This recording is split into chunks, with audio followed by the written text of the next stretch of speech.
우리는 지금 5월달을 맞이하고 있습니다. 5월 5일이 어린이날, 5월 8일이 어버이날, 5월 15일은 스승의 날. 좋은 행사들, 은혜로운 행사들이 많이 있었고 또 우리 많이 경험한 줄로 믿습니다.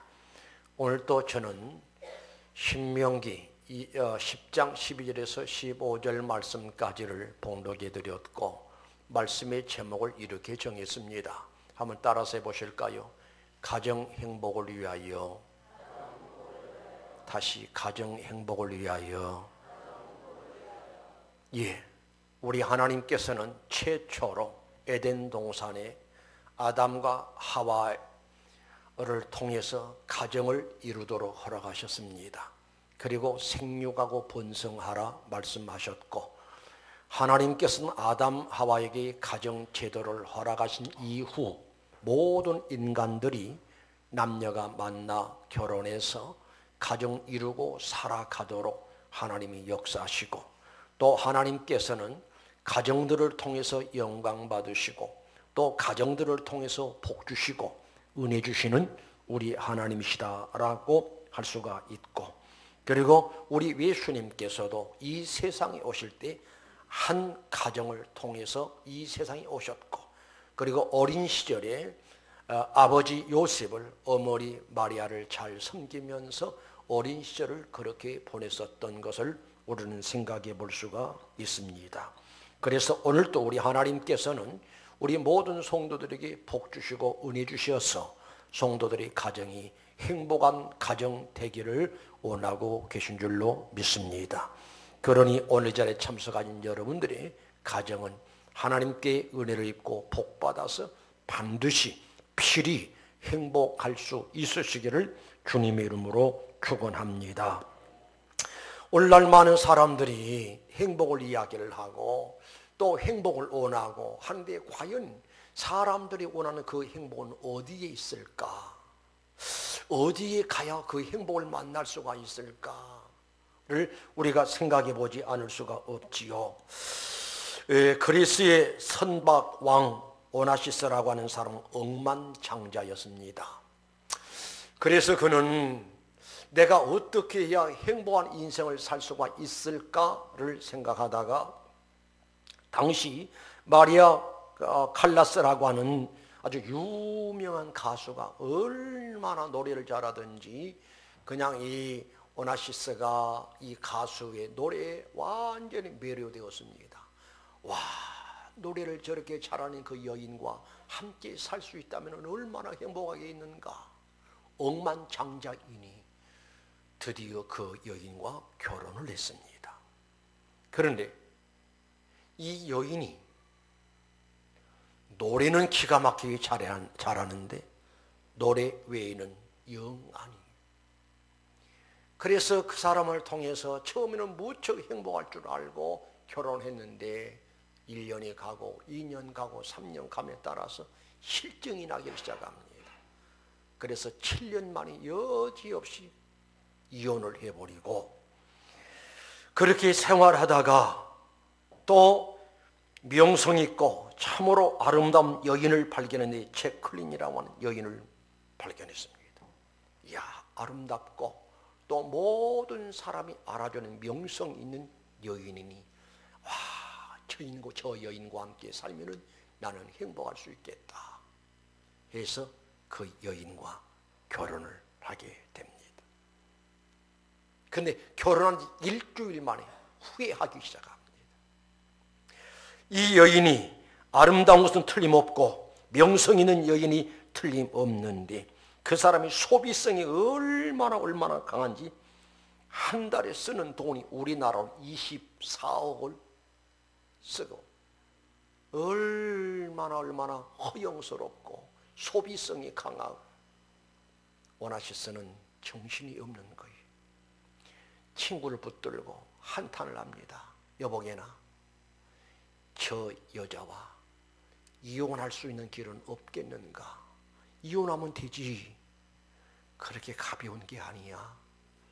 이혼하려고 슬쩍 시도를 해보았더니 위자료를 얼마나 많이 청하는지 내가 용단을 내서 이혼할 수 없는 입장이다. 그렇게 고민하다가 아들이 비행기로 여행하다가 사망하게 됩니다. 거기에 충격을 받아가지고 오나시스는 세상을 이제 떠나게 되죠. 그가 세상을 떠나면서 이런 말을 남겼다고 합니다. 나는 인생을 참 잘못 살았다. 하나님께서 주신 축복을 쓰레기처럼 던지고 나는 간다. 그래서 오나시스가 결국은 세상을 떠나주요. 그 억만장자의 큰 재산이 다 누구에게 내 것인가 하니 제클린 여사의 것이 되고 말았다는 것입니다. 또 어떤 화가가 그림을 그리기 위해서 소재를 찾아 이곳저곳 헤맸습니다. 어떤 그림이 가장 아름다운 그림일까? 그런데 마치 결혼식장에서 결혼식을 마치고 남녀가 나오는 모습을 보고 너무너무 아름다웠습니다. 그래서 그에게 물었습니다. 이 세상에서 아름다운 것이 있다면 뭘까요? 저는 그림을 그린 사람인데 한 폭의 그림을 그려보려고 합니다. 그러니까 그 신혼부부가 말할 것도 없이 세상에 가장 아름다운 것은 지금 우리 행복한 이 모습이 아름답지 않겠습니까? 아, 그럴 수 있겠네요 하고 붓을 들어서 그림을 그리려고 하는데 뭔가 아쉬워. 돌아서서 또 찾아 헤맵니다. 그런데 어떤 병사가 전쟁을 하다가 전쟁을 마치고 기진맥진해서 집으로 돌아오는 병사를 만났습니다. 여보시오, 물읍시다. 뭔데요? 저는 그림을 그리는 사람인데 가장 아름답고 멋있는 그림을 그리기를 원합니다. 가장 아름다운 게 뭘까요? 예, 내가 생각해 보는데 전쟁이 없는 평화가 아름답지 않겠습니까? 그래요. 역시 마음이 흡족하지를 못했어요. 그래서 마땅한 소재를 찾지 못하고 이제 지친 몸을 가지고 집으로 돌아옵니다. 그런데 아이들이 아빠하고 아빠의 품에 안깁니다. 그리고 맛있는 음식을 준비해 놓고 남편 오기를 기다리다가 남편 오니까 반성을 하면서 여보 수고 많이 했죠. 지금 식탁을 준비했으니까 식탁에 식사하십시다. 생긋이 웃으면서 상냥하게 맞이하는 거기서 이 그림 그리는 화가는 큰 감동을 받았습니다. 이 세상에서 가장 아름다운 것은 역시 가정이로구나 하면서 거기에 힌트를 얻어서 아주 아름다운 그림을 그렸다라고 하는 이야기입니다. 여러분, 루터는 말하기를 국가 민족의 행복과 불행의 근원은 바로 가정에 있다. 가정이 건강하고 가정이 행복할 때에 나라가 건강하고 나라가 행복할 수가 있다. 그런가 하면은 하버드 대학에서 15년을 가정에 대한 연구를 하던 어떤 교수가 연구 발표를 하는데 뭐를 발표하는 것인고 하니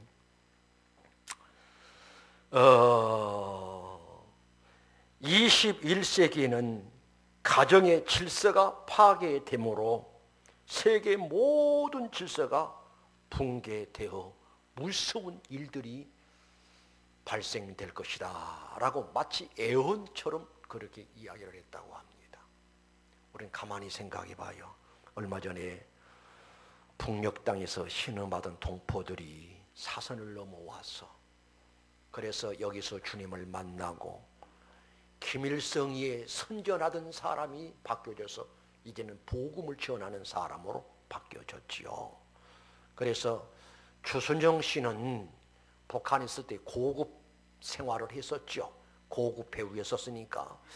그러니까 제1급 배우라고 한다면은 김일성의 부인 김종숙의 역할을 했던 배우이기 때문에 다른 역할을 할 수가 없어요.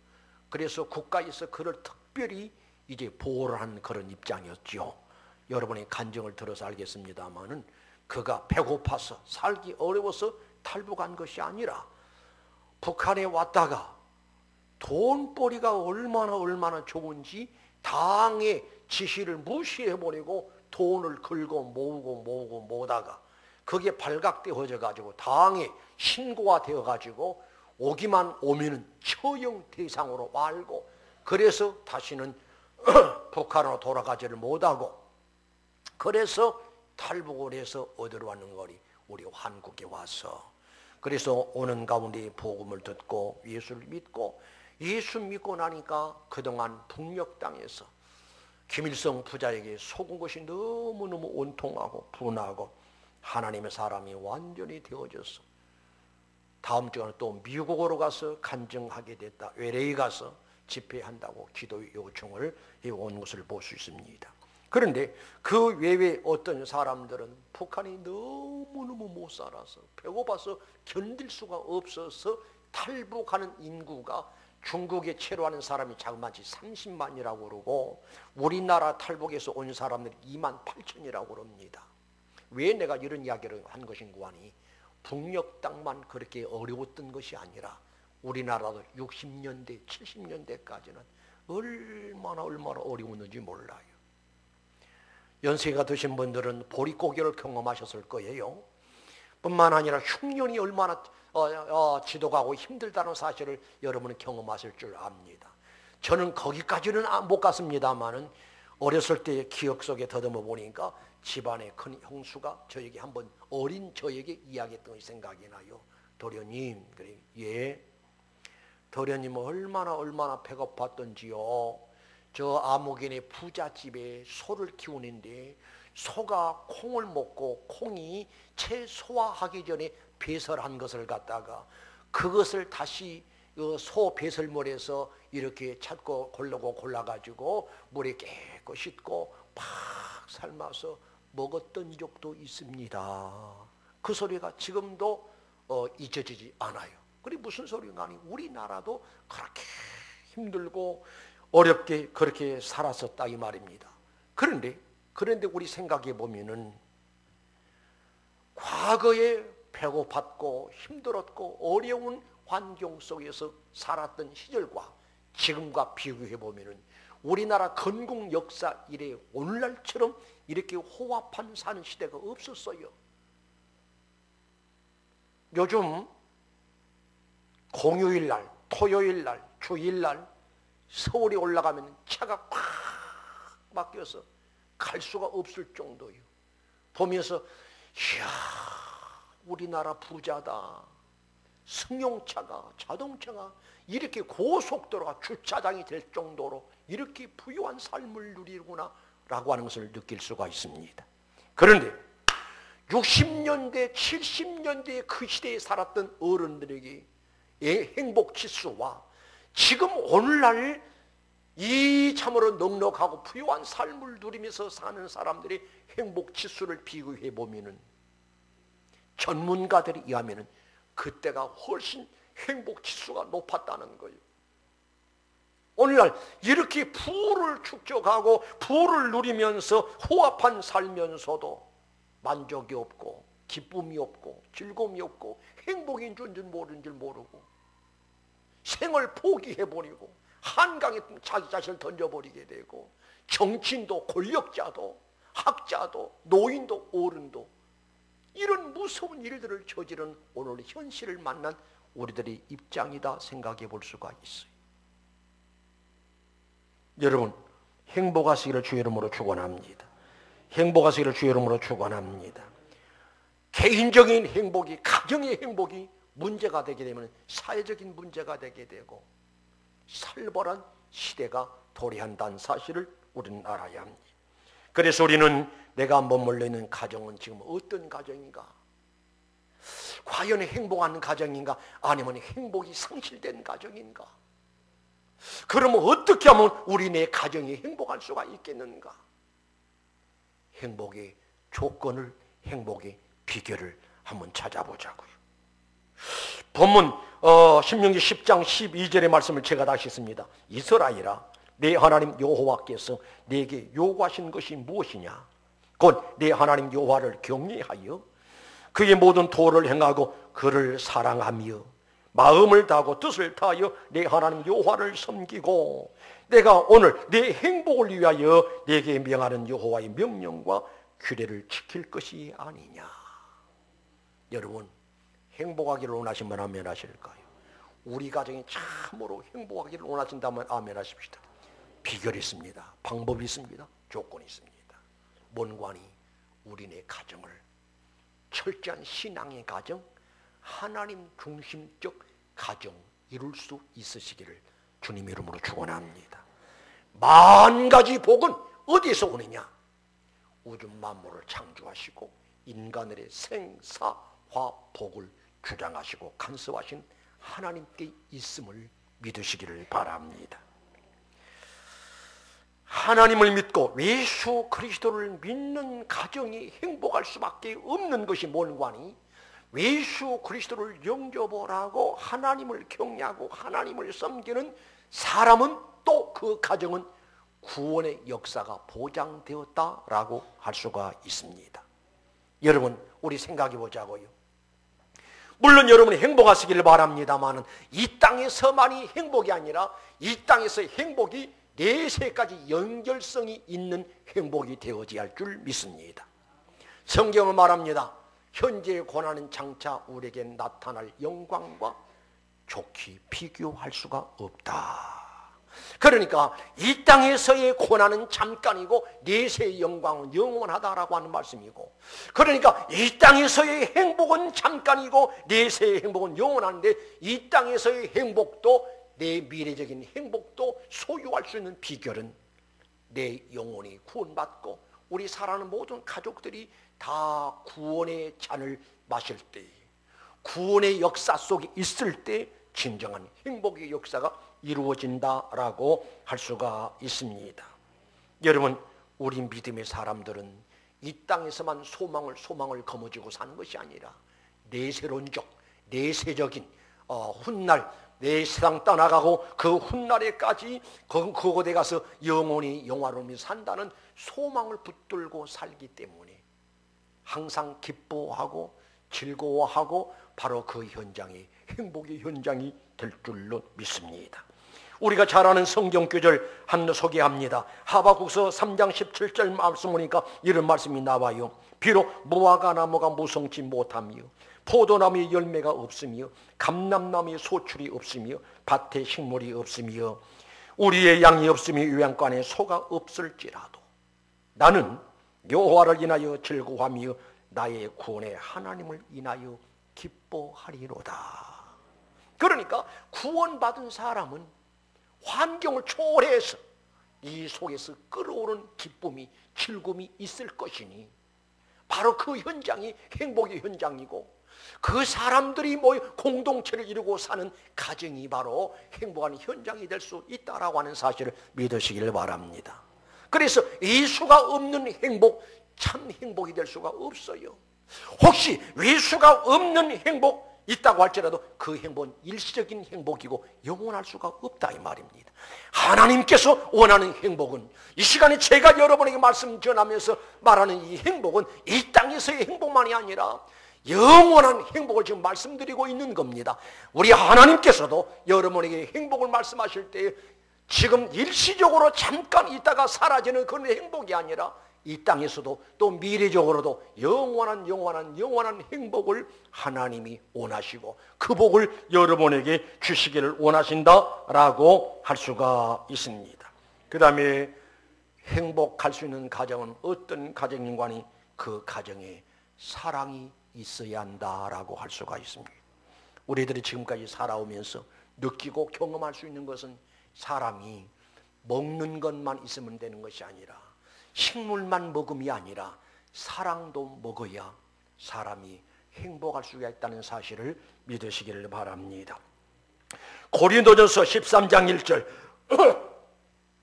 내가 사람의 방언과 천사의 말을 할지라도 사랑이 없으면 소리난 구리와 울리는 꽹과리가 되고 2절에 내가 예언하는 등이 있어 모든 비밀과 모든 지식을 알고 또 산을 옮길 만한 모든 믿음이 있을지라도 사랑이 없으면 내가 아무것도 아니에요.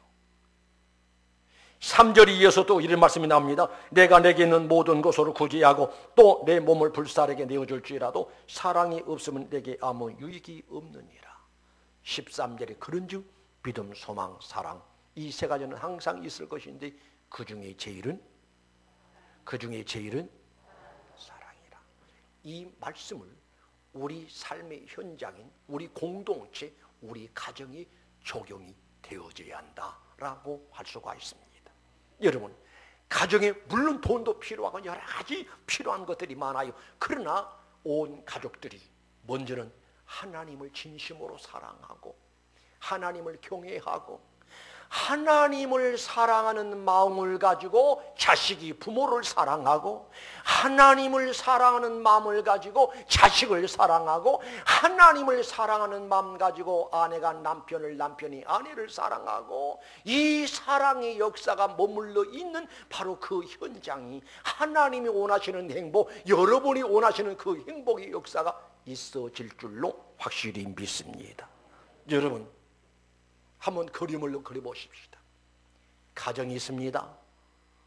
마지막 때는 불법이 성함으로 사랑이 식어지리라 라고 말씀하셨는데 가족 간의 가족애가 완전히 사라져버리고 서로 미워하고 싫어하고 서로 다투고 싸우고 서로 흠집내고 서로 상처를 주고 그런 가정은 행복한 가정이 아니라 불행한 가정의 모습이다라고 아니할 수가 없지요. 바라기는 사랑하는 성도 여러분, 주님을 진심으로 사랑하시기 바랍니다. 사랑하시기 바랍니다. 제가 12절 다시 읽습니다. 이스라엘아, 내 하나님 여호와께서 내게 요구하신 것이 무엇이냐? 하나님이 우리에게 요구하신 것이 무엇인가 하니 내 하나님 여호와를 경외하여 그 모든 도를 행하고 그를 사랑하며 마음을 다하고 뜻을 다하여 내 하나님 여호와를 섬기고 라고 우리에게 말씀해 주고 있습니다. 하나님은 우리들에게 사랑을 원하고 계십니다. 우리 역시도 하나님의 사랑을 요구하고 있습니다. 뿐만 아니라 가정에서도 자식들도 부모의 사랑을 요구하고 부모 역시 또 자식들을 향해서 사랑을 요구한다 이 말입니다. 자, 보실까요? 지난 주일이 어버이 주일이었었어요. 여러분들 어버이 주일을 맞이해서 어버이를 어떻게 잘 기쁘게 해드리셨나요? 참으로 사랑하는 마음의 표현을 했나요? 오늘 오전 예배 때요, 이렇게 한 50명이서 한 예배를 드렸어요. 그런데 그 중에 주일학교 선생님들이 있었어요. 선생님들인데 학생 선생님들, 고등학생인데 주일학교 선생님이요. 그래서 한번 확인해 보았습니다.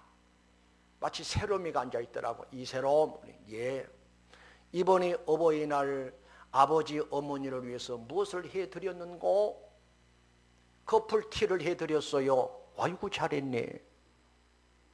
그러니까 옆에 있던 아버지 이광수 집사님이 싱글벙글 사실은 세롬이가 커플티를 해서 아빠 엄마에게 선물 줬는데 그 돈 누가 준 거요?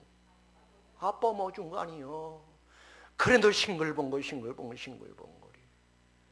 또 아빠 엄마와 함께 예배드린 민규가 있더라고. 이민규, 예, 이번에 아버지 어머니에게 무슨 선물해 드렸는고? 예, 저는 용돈 드렸어요. 또 옆에서 아버지 어머니가 막 좋아서 웃는지 웃겨서 웃는지 어쩔 줄을 몰라. 그게 지금 학생이 무슨 아버지 어머니 용돈 드린 그 돈이 어디서 나온 거냐고. 그래서 아르바이트를 했을까요? 어떻든 간에 그게 얼마나 됐든 간에 자식들이 엄마를 아빠를 생각하면서 감사의 마음 가지고 사랑의 마음 가지고 용돈을 드렸다, 선물 드렸다, 너무너무 기뻤을 줄 압니다. 그런데 어버이날 혹은 어버이 주일이 오히려 쓸쓸하고 고독하고 허전하고 섭섭한 분들도 없지 않아 있을 거예요. 자식들이 있는데 세상에 용돈은커녕 선물을 양발 한 켤레도 안 사준다. 섭섭하게 지난 주간을 보낸 분도 없지 않아 있겠는가. 어디 한번 물어볼게요. 설교 아무리 좋은 설교한 무슨 소용이 있어? 한번 진단해보고 한번 결단하고 실천해야지. 행함이 없는 믿음은 죽은 믿음인데 행함이 없는 사랑은 진짜 사랑이 아니에요. 자, 부모님 살아계신, 부모님 돌아가신 후에는 금쪽을 갖다 준다 할지라도 받을 수 없어. 살아계실 때 부모의 효도해야지. 묻습니다. 내가 이 시간에 딱 이름을 지적해가지고 묻고 싶은데 괜히 안 했으면 망신스러울까봐, 그러면 또 교회 안 나온다고 할까봐 모를지 모르도 전체적으로 묻습니다. 이번에 부모님에게 용돈을 드렸거나 아니면은 선물을 사드려서 부모님을 기쁘시게 했다 생각되신 분 크게 한번 아멘 하실까요? 어디 찬양대성에는 아멘이 안 나오네. 노래만 잘하면 된가? 살아계신 부모한테 잘해야 돼요. 잘해야 돼. 부모님 세상 떠나시면은 할래 할 수가 없어. 부모에 대한 감사의 마음이 있어야 돼요. 또 부모 역시도 자식들에 대한 감사의 마음이 있어야 하고, 남편들은 아내에 대한 고마운 마음이 있어야 하잖아요.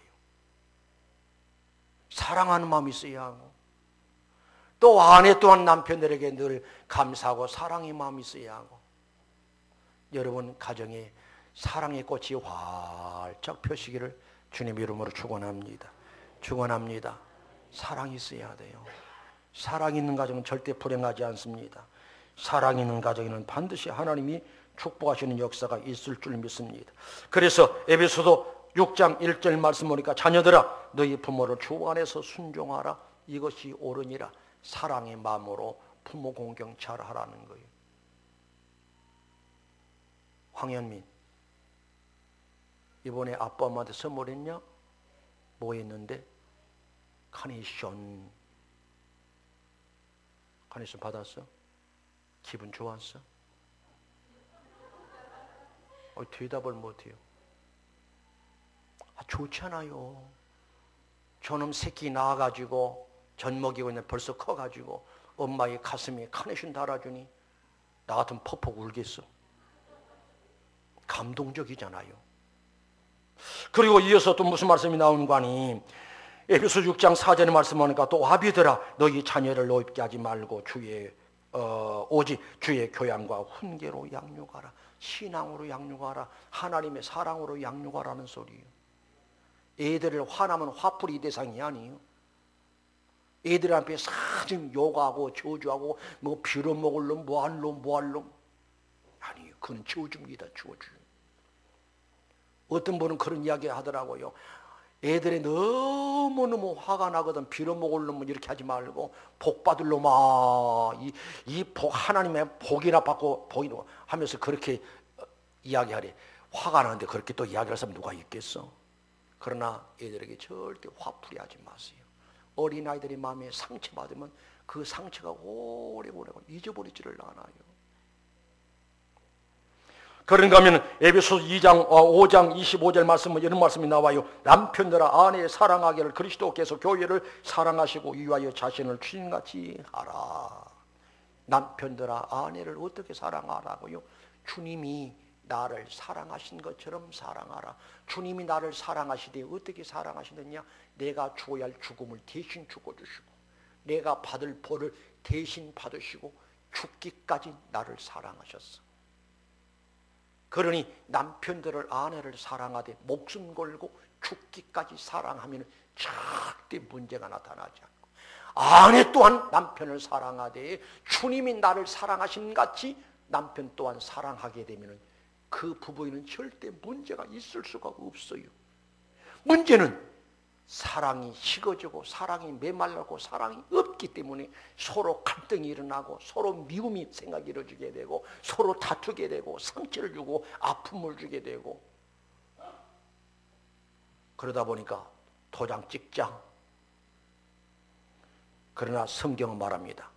하나님이 짝져 주신 것을 사람이 나누지 못할 줄이라 엄히 명령으로 명령하시다는 사실을 깨닫고 도장 찍을까 생각하지 말고 이 인간하고 어떻게 하면 행복하게 잘 살아볼 거를 기도하면서 연구하면서 말씀 속에서 답을 찾고, 그래서 가족 간에 서로 사랑하면서 행복한 가정 이룰 수 있으시기를 주의 이름으로 축원합니다. 그 다음 마지막으로 가정에 뭐가 있어야 하는 거니? 감사의 마음이 있어야 돼요. 먼저 하나님께 감사의 마음이 있어야 돼. 무엇이 감사냐? 나 같은 죄인 지옥 가서 벌받아야 마땅한데 나를 구원해 주신 하나님께 감사해야 하고, 감사의 신앙을 가진 사람이 행복한 사람이고, 감사의 신앙을 가진 사람이 복받을 수 있는 사람이고, 감사의 신앙을 가진 사람이 살아있는 신앙, 건강한 신앙의 사람이다라고 할 수가 있어요. 그러나 하나님을 섬기면서도 감사의 마음이 없는 사람은 지금 신앙생활 잘 못하고 있는 거예요. 따라합시다. 범사에 감사라. 이런 그리스도 예수 안에서 너희를 향하신 하나님의 뜻이니라.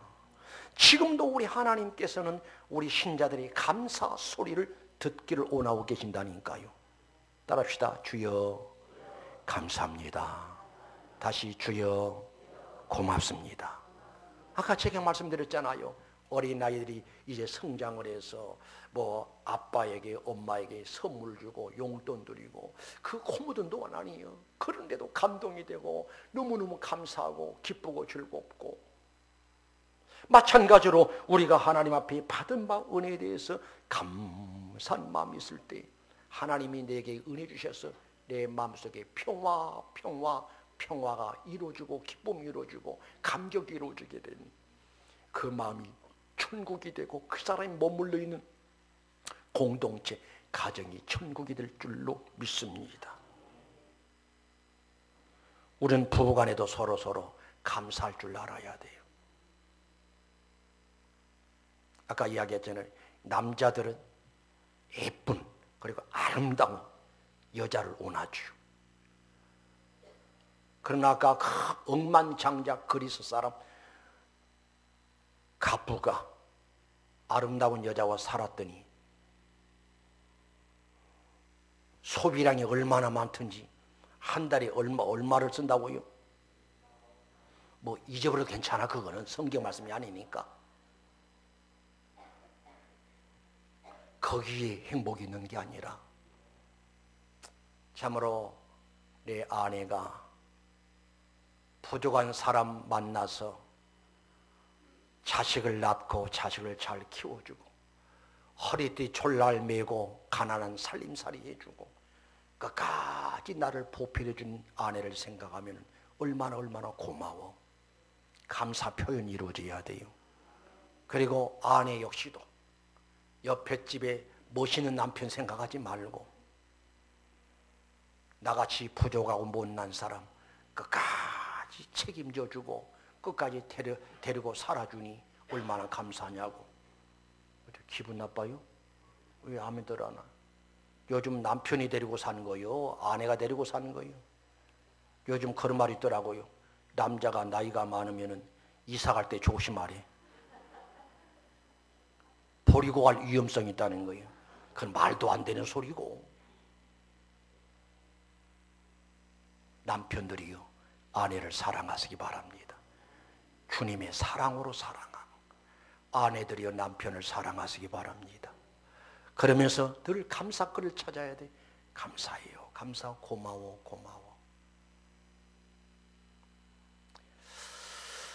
한 가지 여러분 당부 말씀드립니다. 자식이 부모에게 늘 감사할 줄 알아야 하고 또 스승들에게 감사할 줄 알아야 돼요.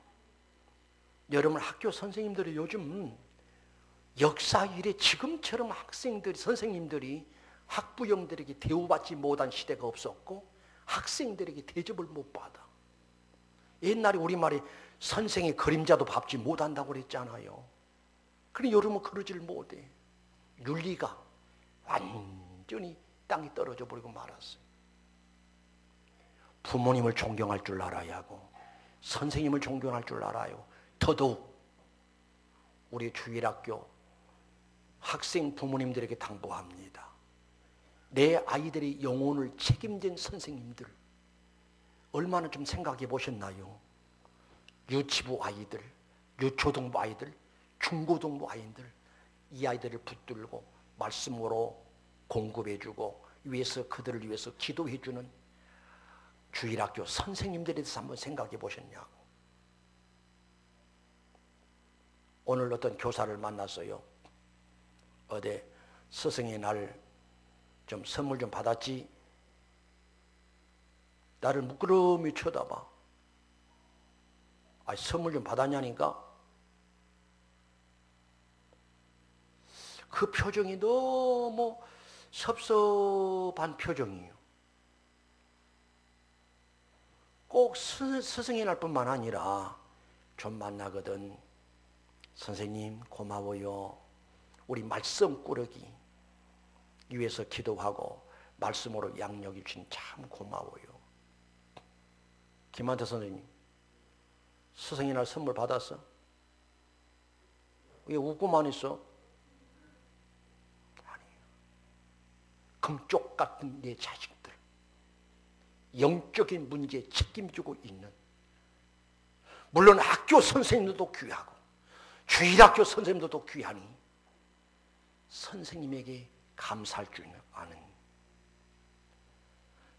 도저히 형편상 양반 한 컬레도 선물 못할 입장이라면은 요즘 흔한 카톡 있잖아요. 김한태 선생님, 우리 말씀 꾸러기 우리 아들, 우리 딸 수고 많이 하시죠. 너무너무 고마워요. 감사해요. 그럼 선생님들이 더 용기를 가지고 아이들을 영적으로 잘 양육하는 역사가 있을 줄로 믿습니다. 이제 말씀 드립니다. 행복한 가정 이루기를 위해서는 하나님을 경외하는 참 신앙의 가정 이루어야 하고, 그 다음에 우리들의 가정이 뭐가 있어야 하는 거니? 사랑의 역사가 있어져야 돼요. 하나님을 사랑하고 가족 간에 서로 사랑하고, 그리고 가정 안에서 뭐가 이루어져야 하는 거니? 자식들은 부모님 앞에 감사들은 감사의 마음이 있어져야 하고 감사의 표현이 있어야 하고, 부모도 역시 자식들의 고마운 표현이 있어야 하고, 그래서 사랑으로 가득하고 감사로 가득해서 여러분의 가정이 오늘 말씀 나오는 그대로 여러분의 가정이 행복한 가정 이루어서 앞으로 계속적으로 행복의 역사들만, 은혜로운 역사들만, 하나님의 영광이 나타나는 역사들만 있어 주시기를 주님의 이름으로 축원합니다.